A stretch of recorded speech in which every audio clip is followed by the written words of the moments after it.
इसीलिए हिमाचल से अच्छी भूमि यज्ञों के लिए, सत्संग के लिए कोई और नहीं हो सकती। ये पुराण में प्रमाण है।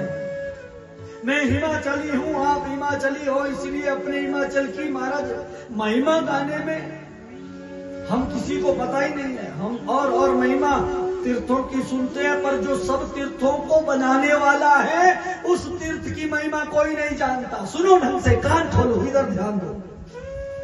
अब बात जब अच्छे वाली हो तो बतानी पड़ती है। सावधानी हटी तो दुर्घटना घटी।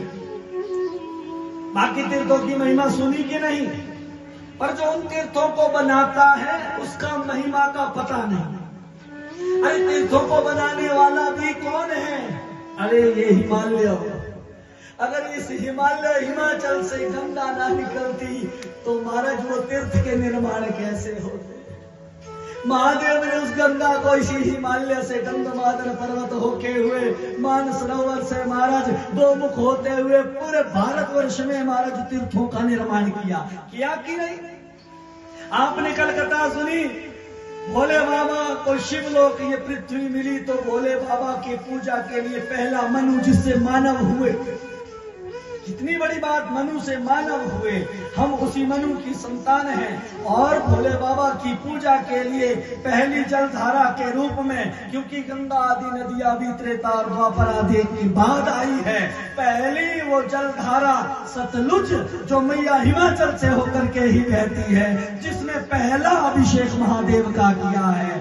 ऐसी ये गंगधार, ये सतलुज की धार हमारे हिमाचल में ही बहती है, जो 100 रूपों में नहीं, 1000 रूपों में नहीं, लाख करोड़ रूपों में पूरे हिमाचल को ही शिव समझ करके अभिषेक किया और हर नालों से यही जल बह रहा है। यकीन मानो ना मानो, जो जलधारा पांगना से आ रही है ये भी उसी रूप से एक धारा है और उसी में जाके वापस मिल जाती है। बोलिए सतलुज मैया की। ये हिमाचल की दिव्यता और हमें पता ही नहीं। हिमाचल वाले पहले सत्संग देने वाले, पहले पुराणों की रचना हिमाचल, इन हिमालयों में हुई। संस्कार यहां से गए, तीर्थ यहां से बने। अगर हिमाचल ही ना होता तो तीर्थ भी ना होते। अरे ये शिखर है, ये हिमाचल की क्या बात है।